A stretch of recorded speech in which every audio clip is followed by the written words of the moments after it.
Hey guys, welcome in. Week 8 is here. Welcome you college fantasy football site followers from around the country. Week 8 is here. Playoffs are right around the corner. Tons of emails coming in this week, keeping me busy. A lot of player rankings to run through tonight. A condensed short bench for you. We've got games on tap tonight. I think UL Lafayette plays Arkansas State at the bottom of the hour. So we're going to try to be as quick as we can so you guys can get on the tube and watch your players go off tonight.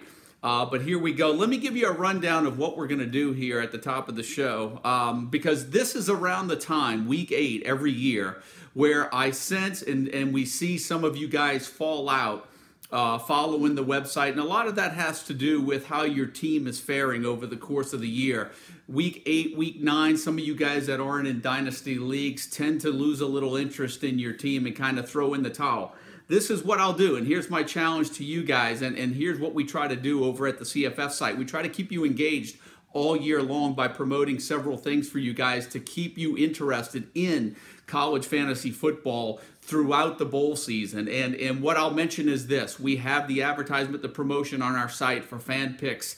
Over at FanPicks, they do the daily college football, the DFS college football.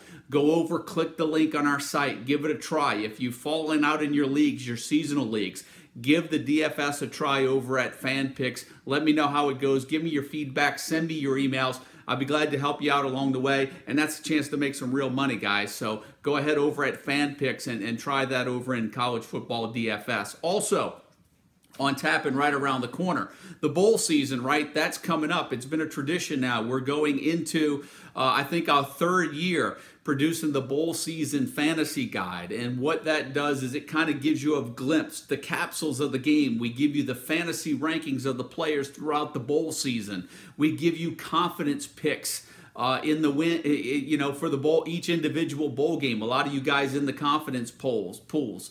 But what I'll challenge you, get your buddies together. Get 5 or 6 guys that play in the college fantasy football leagues with you guys throughout the year, the seasonal leagues. Get some buddies together. Get 5 or 6 you all together. Have a redraft. Draft players from bowls, from the bowl games, and play a whole nother league, a separate league. I do that with some of the guys, some of my buddies here over at the CFF site, and we do that. We draft all the players throughout the bowl season, and what it does is it makes some of those irrelevant games watchable and makes every bowl game watchable throughout the bowl season. Get some buddies together and have a redraft and do an entirely new college fantasy football season.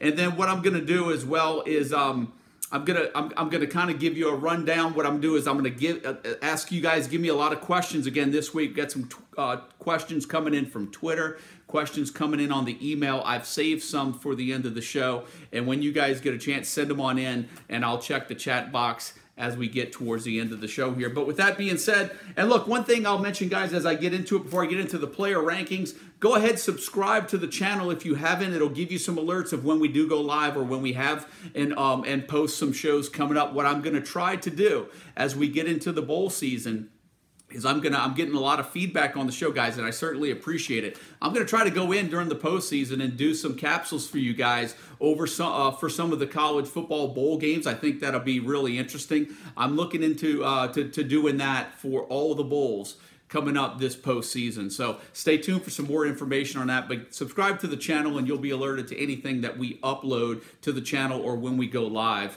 moving forward. So once again, thank you guys for coming in. We're going to run into the player rankings now. If you missed the first couple of minutes, go back. It's going to be a review of what we're going to do over the next couple of weeks, but we're going to jump right into the Week 8 rankings, guys, and I'm going to do it very similar format as I did last week. I'm going to stay away from the obvious and kind of point out some of the notes of players that I think are significant and some players that I think you could use additional insight on going into your Week 8 matchups. And, you know, a new name at the top of the list, Will Grier, quarterback, West Virginia. And I have to tell you, there's some folks that believe that West Virginia is due for a letdown after a big game, big comeback last week against Texas Tech. I don't see it right now. I see that West Virginia offense, that West Virginia offense really rolling right now. I see a Baylor team that's really struggling struggling, banged up a little bit. They were banged up at running back earlier in the year. They're banged up at receiver now, the loss of Pooh Strickland this week. Denzel Mims is really the only threat that they have at that receiver position. I think you have to like Will Grier at the top of the list this week. A name that I was really, I just threw out to the wayside at the beginning of the year. Drew Lock, quarterback, Missouri. And I have to tell you, this is against the norm for the CFF site. We normally don't take a guy like Drew Lock, who has been so inconsistent over the beginning of the year, and then all of a sudden throw him into the top 10, even the top 5 this week. But I'm telling you, Drew Lock has been hot. He's got a great matchup this week, and I think the reward definitely outweighs the risk this week. And I think Drew Lock, especially with Damari Crockett banged up at running back, really could be worth the start this week. We've got him inside the top 5. Nathan Rourke, the quarterback at Ohio, what a season he's had. I mean, he's all the way up there with the leaders at the quarterback position after not even being the starter at the beginning of the year. And Khalil Tate, right? We wanted to see if he could do it again, and he did it again. Another 200 yards rushing. He now is inside the top 10, sitting at number 6. And you've got to like Milton McKenzie, Central Florida, playing Navy, inside the top 10 again. And look at Lamar Jackson taking a step down this week. Number 8, we've had Lamar Jackson at the number 1 spot for a number of weeks into the season. It's not like number 8's a bad position to be, guys. But the defense is a little stiffer this week on the road against Florida State. Now, here's an email that I had coming in. It said, Joe, do I bench Lamar Jackson this week at Florida State? My question is no. I don't think you can, guys. Remember, Lamar Jackson, and I know it was at home, even posted about 30 fantasy points against that Clemson defense. I think that Clemson defense is better than Florida State. I think Lamar Jackson still gives you points as a quarterback 1. We just don't have him in the top slot this week. And then Justice Hansen, who's quarterback in Arkansas State at the bottom of the hour, and he's in there at number 9, and Nick Shimonek rounding out the top 10. Arian Worthman, I alerted you to a lot of you guys last week. I paired him with Lamar Jackson in one of my leagues. Great performance right there. 5 rushing touchdowns from Arian Worthman. And Eric Dungy sitting there at 13, and I have to tell you guys, I've doubted Eric Dungy one too many times this year. You cannot take him out of the top 15, even though I think he has a tough road game against Miami. Eric Dungy has proved me wrong. Whenever I've told you guys to bench him, he has to be a top 15 play this week. And then look at Ty Ganji, the quarterback Nevada, playing Air Force. What a good matchup for him this week. Air Force defense, not that good. And now that Nevada offense is starting to find traction now, starting to get going, I think Ty Ganji's a good start this week, particularly at a quarterback 2 in a full FBS league playing against Air Force. Sam Ehlinger, quarterback Texas, playing Oklahoma State. I had an email come in this week. Josh Jackson, Virginia Tech, or Sam Ehlinger, Texas, quarterback, rest of the way. And I flip-flopped on it. And I'm telling you right now, as long as Texas stays with Ehlinger, I like him more than Josh Jackson. I don't know if Texas can keep up with Oklahoma State, but they'll have to try this week. So I do think he's worth a quarterback 2 start. Quarterback Mike White, Western Kentucky, playing at Old Dominion last week. Finally, Mike White paid off for many of you that kept him. I think you'll get a follow-up performance this week. I don't know if it'll be as good as last week's performance, but I definitely think he's got a great enough matchup to be considered as a quarterback 2 this week, playing on the road against Old Dominion.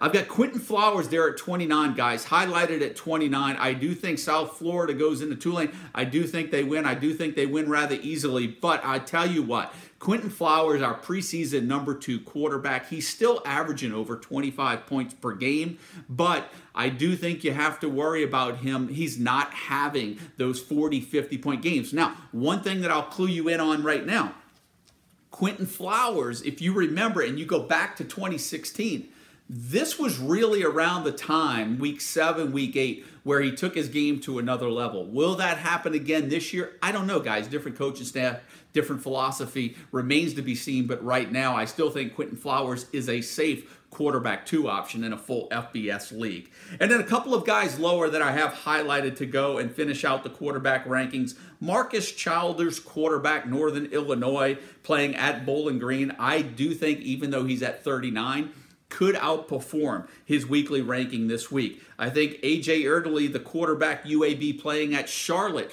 is a nice sleeper pick this week, can outperform his number 48 ranking. And I do think a sleeper down at the bottom of the list, quarterback Kyle Posma, the quarterback at Houston, playing against Memphis this week. Houston, huge letdown last week against Tulsa. I think he bounces back this week. So let's get into the running back, guys. We're gonna jump right into it because there's a lot going on with the running back spots this week. I have to tell you, when it comes to the rankings, I think there's a lot of question marks going into this week, a lot of risk at the running back position. I think the top of the quarterback list is safe. I think the top of the receiver list is pretty secure. This running back list, to me, it's going to be very volatile week at the running back position. That's my prediction going into week 8. And, while I get into this, because I see Jonathan Taylor at the top of the list, I'm going to cover after the player rankings who I think are the 3 MVPs at each position: quarterback, running back, receiver, and 3 spots, 3 duds that we've missed. I'm going to cover that after the start bench before I get into the Q&A. But Jonathan Taylor sitting there at number 2, Kerryon Johnson at number 4. Look, Auburn got away from Kerryon Johnson at the end of that game last week. They let that game against LSU get away from him. But Kerryon Johnson is a top 10 back. Saquon Barkley, however you want to say it, sitting there at number 7. I do think it's a little risky pick this week playing at Michigan. One thing you could be sure of is they're going to try to put the ball in his hands as many times as possible. And I'm telling you guys, don't look at that Michigan-Indiana game and judge Michigan's defense by that performance when this game was on deck. So pay attention to that. I do think Barkley has a tough sled this week to pull, playing even at home against Michigan.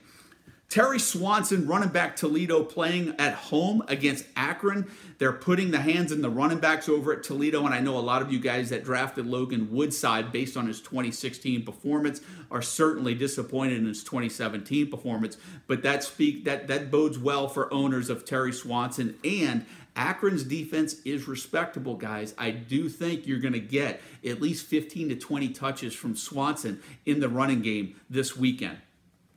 Darius Geis, running back LSU at Ole Miss, and I have to tell you, look, it's hard to say that Darius Geis has been a bust this year, and here's why I say this. It's hard to say that any player that's had an injury is a bust. Really, you have to chalk that one up, guys, to bad luck. Much like what happened with Leonard Fournette last year. A lot of you guys had him. He was banged up. Many fantasy drafts had already happened. Same thing this year. A lot of you guys already owned Darius Geis before he had that ankle injury before the season started. But I think he's back. I think he's healthy, and I'm seeing life out of that LSU offense. They've got a great matchup this week against an Ole Miss defense. And Darius Geis, I think, at least for this week, is going to give you a really solid performance. Number 20, Jordan Chunn, Troy running back playing at Georgia State. A lot of question marks on Chunn. He was questionable, left the game last week. When I found out he had a laceration, guys, he should be okay. He should be taped up. He should be okay for this week's matchup and is a top 20 running back playing on the road against Georgia State. Dontrell Hilliard, 21. I said a few weeks ago, try to get Dontrell Hilliard in my emails. I like Dontrell Hilliard from here on out. I like Dontrell Hilliard this week. I do think you have to have a little caution this week playing against a really good South Florida defense. The fact that Hilliard is at home, though, I think is a reason to get him in your lineup. I think Tulane will be good enough at home, and Hilliard will give you enough to get him in the lineup this week. And look at number 23, guys. Alexander Mattison, who was left for dead a month ago. All of a sudden, Boise State goes into the bye week, comes out of the bye week, and Madison is a completely different play. And you know what? I think it's because they found some chemistry up front. But happy for all you guys, owners of Alexander Mattison, who held on to him, and now you're getting the rewards from that patience. Number 26, guys, Brad Anderson, the running back, Middle Tennessee, playing at home against Marshall. Tough matchup for Middle Tennessee this week. They did get Richie James back last week. They need Stockstill back tremendously. They need him back bad. But Brad Anderson looks like he's sticking at running back and has given you a solid performance every week. He's a top 30 back this week. And I really like the guy behind him, Spencer Brown, running back UAB, playing at Charlotte this week. Lucius Stanley was lost to an injury a few weeks ago for UAB, and they have just started feeding Spencer Brown. I think he's scored a touchdown in all but one game this year, guys, and really solid for you all in the full FBS leagues, at least as a running back too. Get him in your lineup. Number 29, L.J. Scott, Michigan State playing Indiana. L.J. Scott, if you did not find the news, if you did not follow the site today, if you're just tuning in, was arrested for driving on a suspended license yesterday. And I have to tell you, I have a piece coming up on L.J. Scott on our start bench that I think is really interesting based on an email that I got literally at lunchtime today. It has to do with L.J. Scott. I'll address it at our start bench. Jalen Moore, running back, Appalachian State, number 30. Questions again for Jalen Moore. You know, I do worry about that Appalachian State offensive line. I don't believe it's Jalen Moore. But this is going to be, in my opinion, after Jalen Moore went for 200 yards a couple of weeks ago, this is a make-or-break week for Jalen Moore because one big week in the entire season. And I think you're really, really starting to have doubts. I have confidence, like I did 2 weeks ago, that Jalen Moore is going to pay off in your starting lineup this week, and I think you need to get him in. A late addition to the rankings, guys. I don't know if he made it up on the site, but we did put Damian Harris back in there at the 32 spot, okay, playing at home against Tennessee. He is probable this week. He got upgraded to probable. Now, I will say this, still a little risk with Damian Harris this week, and here's why. If he's banged up, they're playing at home against Tennessee. Alabama's a 35-point favorite this week. I don't know if they need Damian Harris. Matter of fact, they don't need Damian Harris this week. If he plays in there, that means he's probably really healthy. But I do think there's a little risk with Damian Harris this week. If I'm in a Power 5 league, I think I've got to get him in. If I'm in a full FBS league right now, I'm really having concerns. I probably look to see what kind of depth I have at the running back position because I'm worried if Harris was banged up a little bit, how much playing time he gets if the Crimson Tide race out to a 21-28-0 lead. And then I've got a slew of running backs coming up, guys, between number 30 and 50 that I want to touch on. Jordan Ellis last week, we had him on the start piece. We said he would go over 100 yards for the first time this year. He did that. Unfortunately, he didn't find the end zone, but he did go over 100 yards. Jarvion Franklin, the running back, Western Michigan, playing at Eastern Michigan, whose defense is respectable as well. But Jarvion Franklin's getting fed the ball. I love high volume guys. Get Jarvion Franklin in your lineup, at least at the flex position in your full FBS leagues. A.J. Dillon, running back of Boston College, and if you've had my email since the beginning of the year, I have been calling for A.J. Dillon over John Hilliman since the first week of the season. I just knew John Hilliman wasn't the answer at running back. I've been calling on the freshman, and boy, anybody that picked him up this week got a gem for the rest of the year because I think they're going to continue to feed him. Do I think he's going to do what he did last week against Louisville? No. Don't expect that, guys, but 100 yards and a touchdown every week is not out of the question in that particular offense that BC is running. Ray Lowry, number 40, Old Dominion. Now, I do think that Ray Lowry could outperform his weekly ranking this week. I think that Old Dominion offense, which has certainly been struggling, they need to feed Ray Lowry. I have called for Southern Miss to feed Ito Smith a few weeks ago. I said, you've got to give Ito Smith more touches. And Ito Smith has taken his game to the next level. He's really come on after being our preseason #1 running back. And I'm telling you, he's coming on strong. I look for a similar situation with Ray Lowry this week. I think the Monarchs need to get him a ton of touches. It looks like he's healthy, looks like he's back. I wouldn't be surprised to see Ray Lowry get 20-plus touches this week against Western Kentucky. And number 41, Emmanuel Reed. I am worried a little bit about Emmanuel Reed. He did play last week. He was banged up 2 weeks ago. Came back last week. But here's why I'm worried about Emmanuel Reed. Buffalo's, they're depleted at the quarterback spot, guys, and everybody knows that they have to run. I think Ohio loads up the front line. I think they load up against the run, and they're going to force them to pass. Maybe a good week here for Anthony Johnson coming up, but they've got to be able to get somebody at that quarterback spot to get the ball in the hands of Anthony Johnson. So be careful with Emmanuel Reed, but in a full FBS league, I still think I think he's still got that flex potential there. Number 45, Darius Tice, South Florida. Darius Tice is questionable going into this week. And I have to tell you, if Darius Tice doesn't play, stay on top of that situation. You've really got to jump Ernest Johnson up into the top 30, maybe even into the top 25. We'll monitor that over the next 48 hours. Shamari Brooks, the running back, Tulsa, I think he's a sleeper this week, playing on the road at Connecticut. That 1-2 punch of D'Angelo Brewer, Shamari Brooks. I think if you've got him, you've got to get him back in your lineup this week. Karan Higdon, running back, Michigan, playing on the road at Penn State. There was a feeding frenzy on the waiver wire for a lot of you guys to get Higdon. I get it. It's hard not to pick him up. I did caution a lot of folks in the email and maybe even on the waiver wire as well. Be careful. I still think Hill's going to get the ball inside, the 1-2 yard line. But I do think Michigan tries to establish the run this week. I do think they play solid defense. I think that Penn State-Michigan game's going down to the wire, and I think Higdon is a fringe flex play this week. So is Andrew Clare, Bowling Green, playing against Northern Illinois. Northern Illinois' defense a little tougher than the defenses that Bowling Green has faced over the last couple of weeks. And then a lot of questions coming in at number 51, Cam Akers, running back, Florida State. Great matchup this week against a Louisville defense that was just exposed by A.J. Dillon and the Boston College offense. And I've got some emails. Joe, isn't that a little low for Cam Akers? Yes and no. I'll say that. Yes, because of the potential, and no, because the reality of it is you still got Jaquez Patrick that's still going to get touches. The Florida State offense still hasn't been efficient. So I do think that I don't think there's any risk with Cam Akers.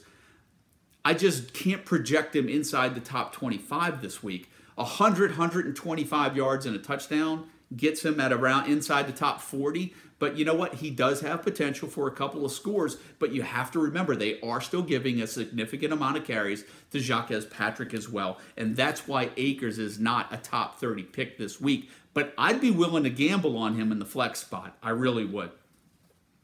Kelton Moore, running back, Nevada, playing at home against Air Force. And I said that Nevada offense is finding traction, that Air Force defense is not good against the run. I think you have to find a way to get Kelton Moore in your lineup. He's a good sleeper pick this week at the flex position for you guys in full FBS leagues. And Nick Wilson, running back of Arizona. It's like a ton of email. What should we expect from Nick Wilson moving forward? Well, I have to tell you, I wasn't sure about Khalil Tate. But now that Khalil Tate is stuck and he's given us back-to-back performances, I think that bodes really well for Nick Wilson and his prospects moving forward. The question with Nick Wilson has never been whether or not he's been good enough to perform.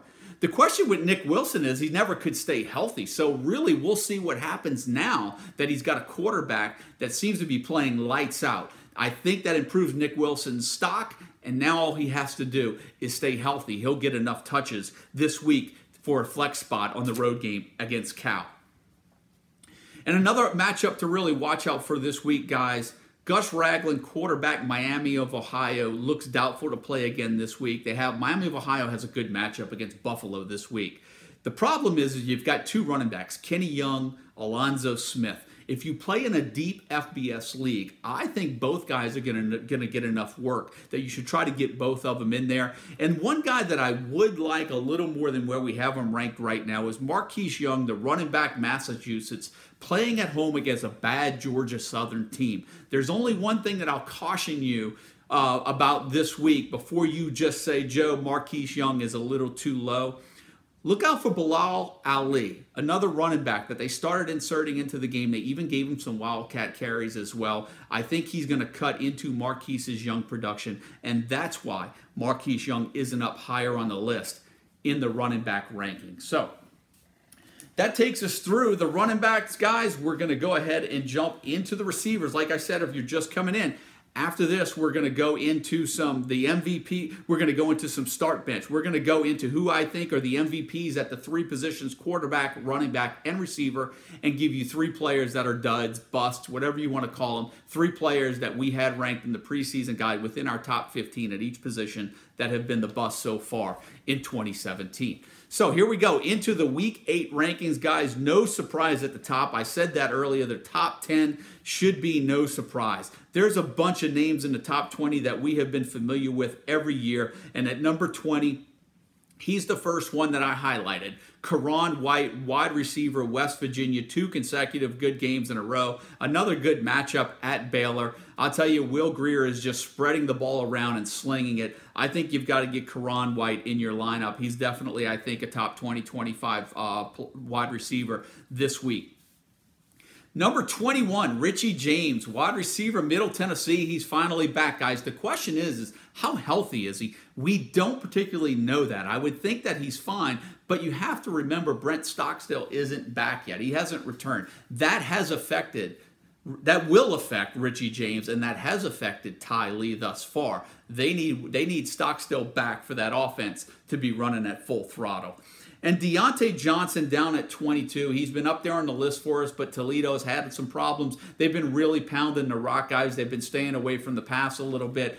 I think Deontay Johnson could be in for a bounce-back week this week. I think he's worth a wide receiver 2 spot in your full FBS leagues this week. Darren Carrington. He's not 100%, guys, but he's going to play. He played last week. I think he's good enough to get in your lineup. I do like him in the top 30 spot, and I do like him against Arizona's defense this week, so I do think you get Carrington in your lineup. Number 27, Lionel Bonner, wide receiver, Houston, playing Memphis. Good matchup this week.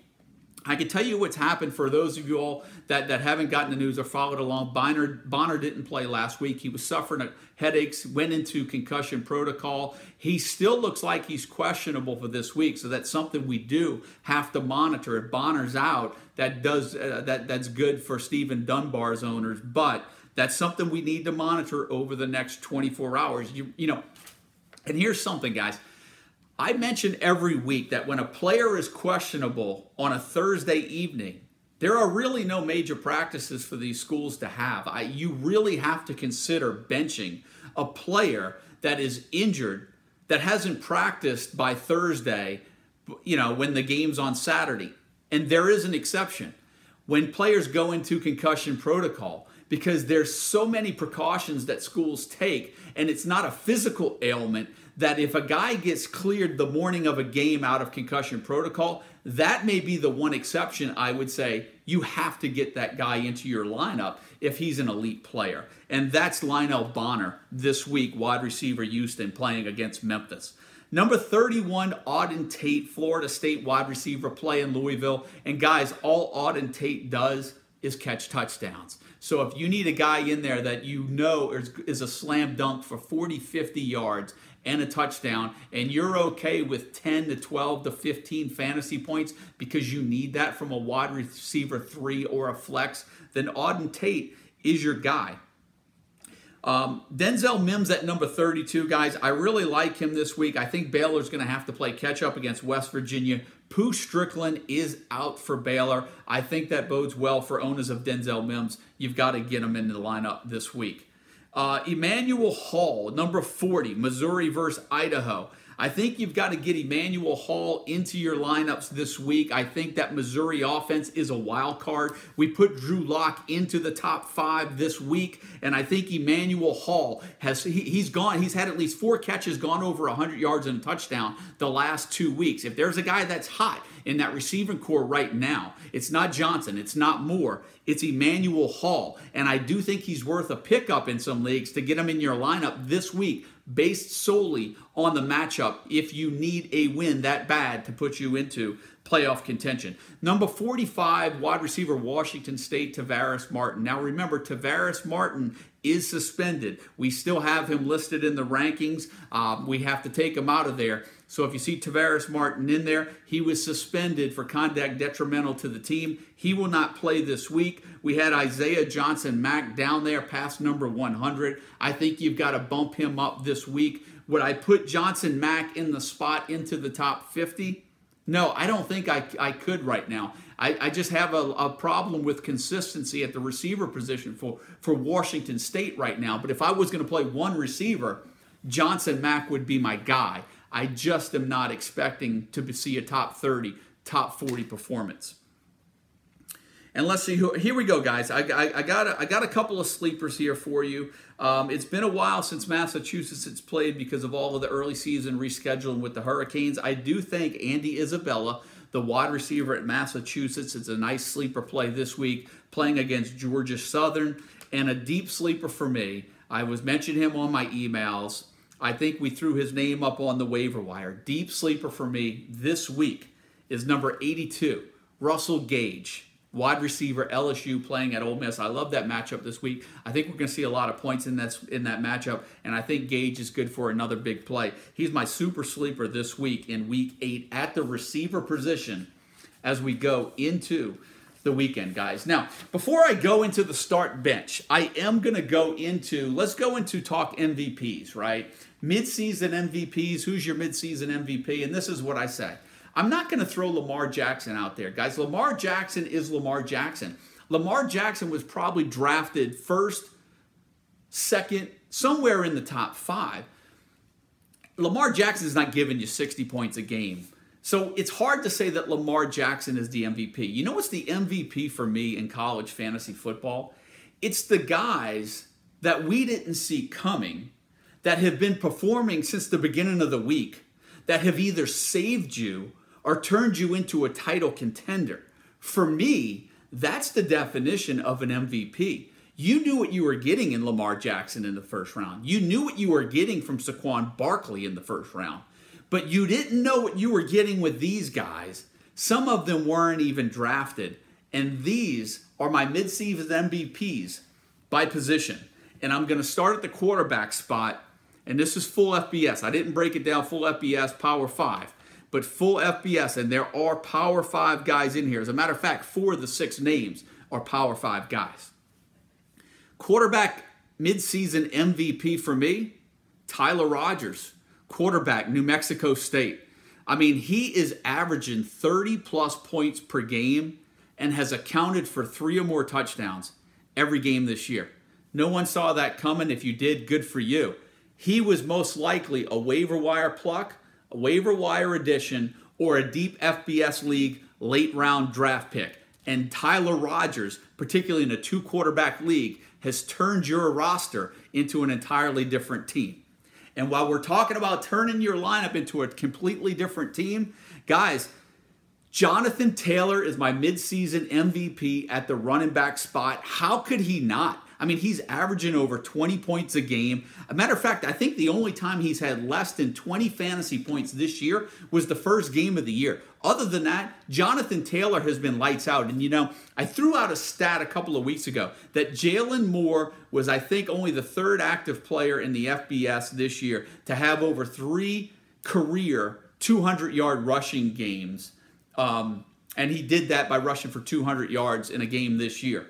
Jonathan Taylor's gone over 200 yards 3 times this year as a freshman. He joined that list already, guys. He's my midseason MVP at the running back spot. And at the receiver position, my midseason MVP, based on all the preseason rankings, has to be DJ Moore, wide receiver, Maryland. I mean, he has had one bad game. I think he had a game at Ohio State where he didn't do much, or maybe it wasn't even that one. I forget the matchup that he had. But DJ Moore has been my midseason MVP at the wide receiver position. He's been lights out. Yes, bad matchup this week, but I'm talking about from the beginning of the year to the midseason, DJ Moore has been lights out at the receiver position. And those are my 3 mid-year MVPs at quarterback, running back, and receiver. And I'll mention the three, like I said, I'm going to mention the 3 MVPs, and I don't avoid anything that we miss, guys. If I miss, I'm going to say that we missed. Here's 3 busts, 3 misses. Here's what, and remember what I said about Darius Geis when we were doing the running back rankings. I don't consider a guy that got injured as a bust. To me, that's just bad luck. A bust to me is just somebody that we flat out missed on based on the preseason projections, based on the news that we had during the spring. Here we go. At the quarterback spot, Jamar Smith, Louisiana Tech. High expectations after that. Louisiana Tech has been performing year after year after year. It looked like it would just be a plug and play. It has not worked out that way. And even though Louisiana Tech has shown signs of life and shown signs of that offense progressing, guys, we're 8 weeks into the season right now. Jamar Smith, look, we had him inside the top 15. He's my quarterback midseason bust this year. At the running back spot, and there we could go several places here, but based on somebody that we missed, and it was a late miss for us, and we probably should have evaluated. I should have evaluated it more leading up to the season. But when running back Raleigh Williams' career ended at Arkansas, we just flew up Devwah Whaley up the charts, considering they were splitting carries last year. And right now at Arkansas, there is no running back that I want to own. And we moved up Devwah Whaley into the top 10, and that was a big miss for us at the running back spot. He is my midseason flop, my midseason bust at the running back position. And at the receiver position, I'm going to go to Ohio State.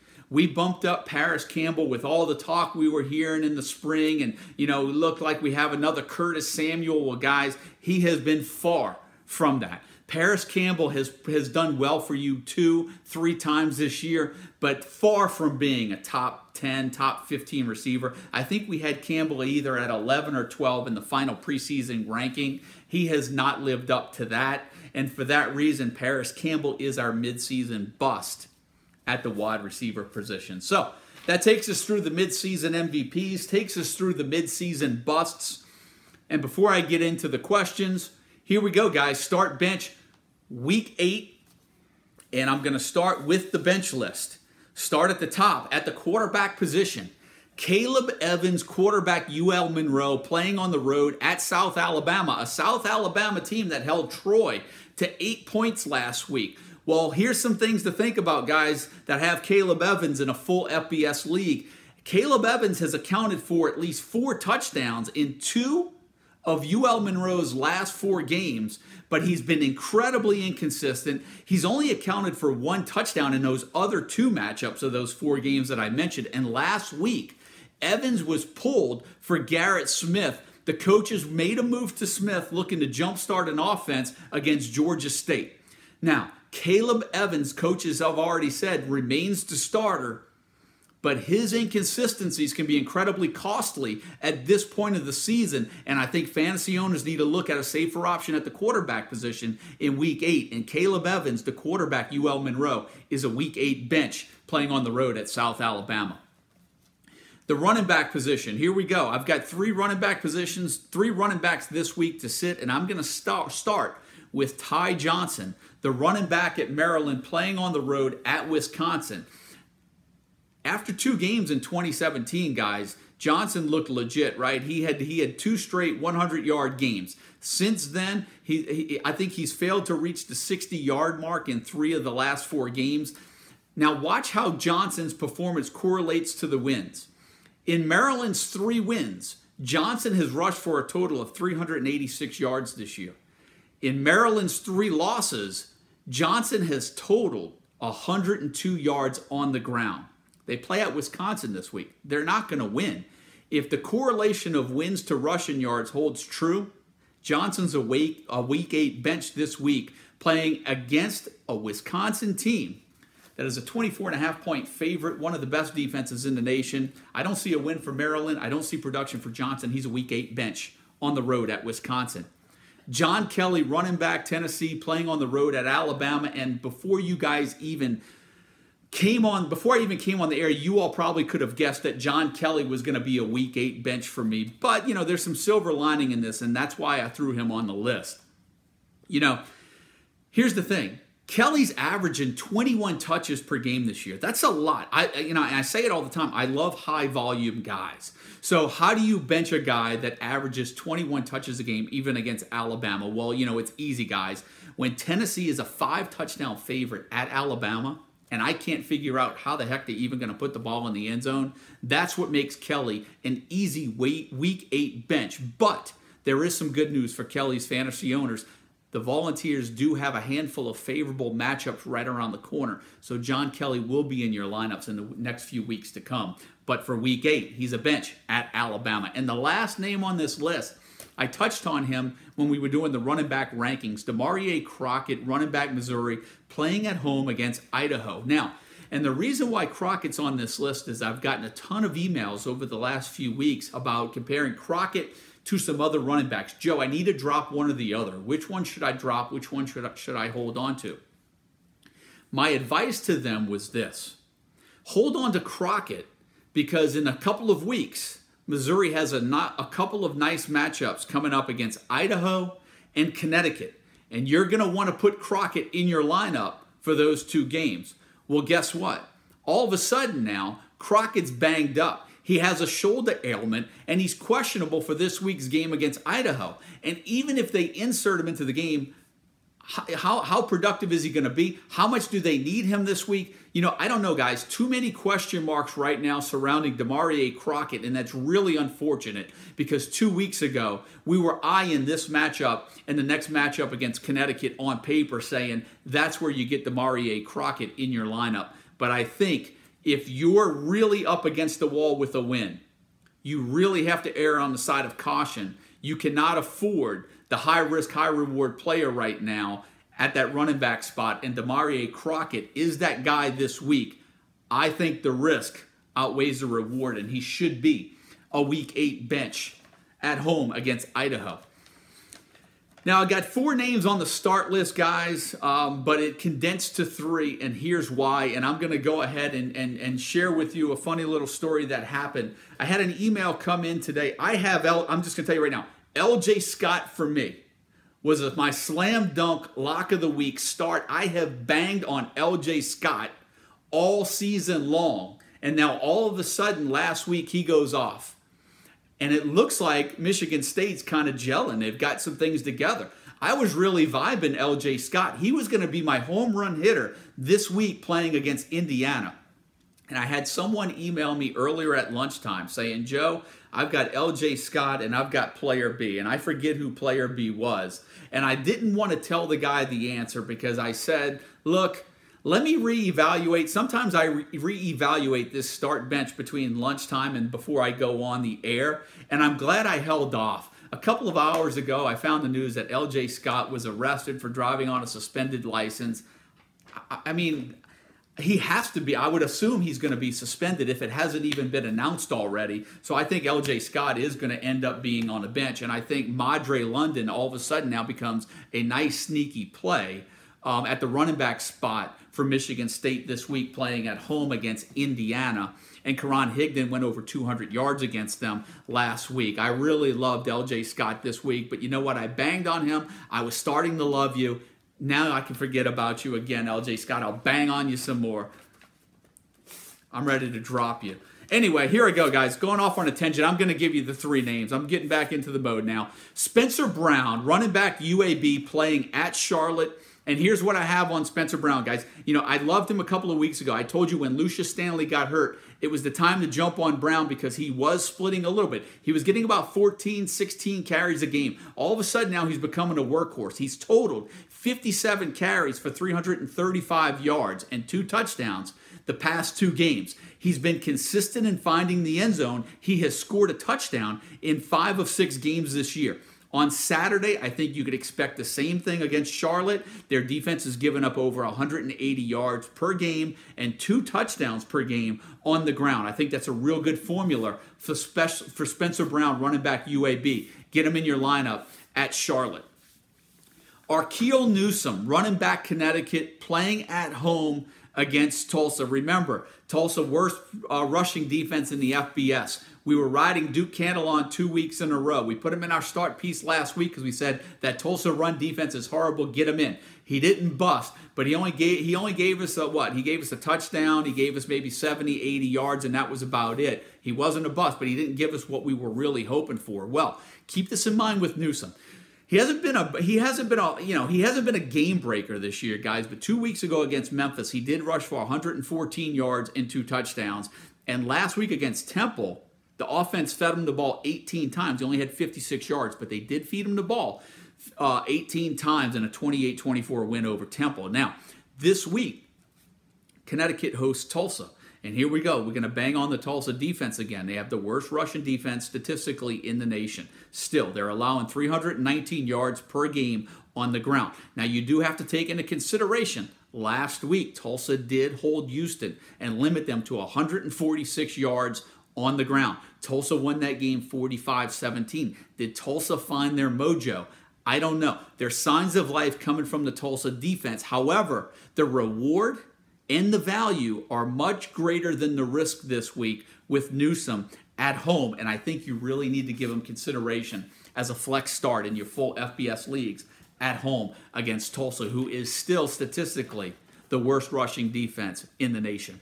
And this will be my home run hitter this week. I don't really want to say home run hitter, but I put him on here, guys, because I'm really glad to see that he's having a good season. Kind of saved us from having to put him on the bust list. But Alexander Mattison, running back Boise State, playing home against Wyoming. It's been a tale of 2 seasons for Alexander Mattison since the Broncos bye in week 5, right? In weeks 1 through 4, listen to these numbers. This is how much of a turnaround it's been.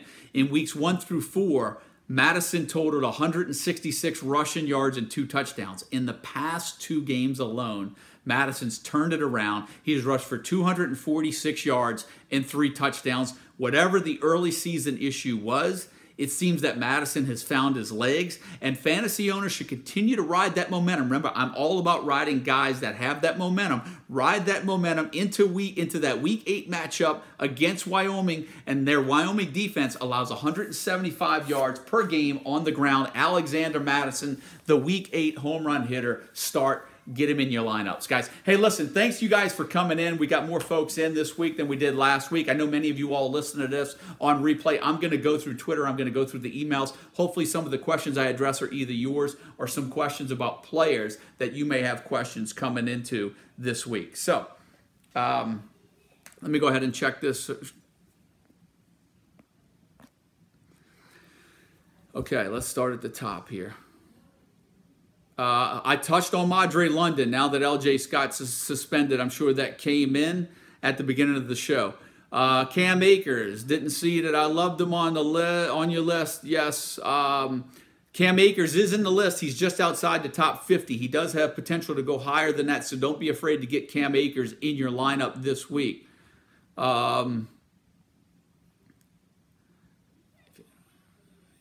Ohio State running back. Okay, needs some help with the tight end. With Samuels on a bye. Picked up Dorsey from Illinois. Bushman from BYU is available. What's the better option for Power 5? You know what? I might be willing to take a shot with Bushman this week from BYU. And here's something to consider for you guys that are in really, really deep leagues. If you have that league on Fantrax right now, Fantrax Chase Crouch, the quarterback, former quarterback, Illinois now, is playing all over the field. They're trying to find a spot for him. Fantrax actually has Chase Crouch listed as a tight end. You can go in there and get him cheap and take a chance. If you're not getting anything out of your tight end, what's the sense of, I mean, why not take the risk on him in case he gets a couple of more touches and they work him into the offense a little more this week? But Chase Crouch can be had at the tight end position on Fantrax.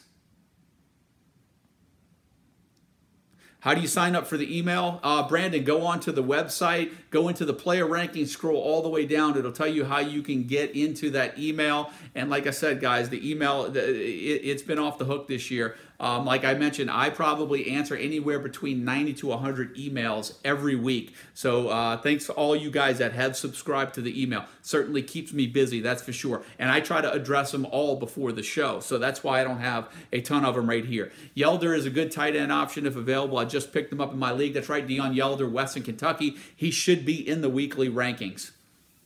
Starting Cephas from Wisconsin this week, Power 5. Thoughts on him? I think you have to like Cephas right now. He's been consistent, and the other receiver right now, Jazz Peavy, is questionable for this week. Also starting DJ Moore in the same game, wondering if I could trust him or if it's going to be like the OSU game. You know, that is the concern with DJ Moore, but like I said, mid-season, he's the mid-season receiver MVP in my opinion. One bad outing. I know that game against Wisconsin is really daunting. It is a dangerous play, but you know, this is where you really have to analyze your receiver depth. And one thing that I'll throw out here, guys, is that when you send the emails in, and it's the one thing that I do ask you guys, some of those emails I'll bounce back. Sometimes it's really hard for me to pick a guy compared to another or vice versa. You got to give me your specs of your league. You got to give me the roster requirements. You got to let me know if it's full FBS. You got to let me know if it's Power 5. Let me know if it's PPR, half-point PPR, non-PPR. All of those specs do matter when it comes down to answering some of your questions, guys. So keep that in mind. Dungy or Aby? You know what? I said this before. I have doubted Dungey far too many times.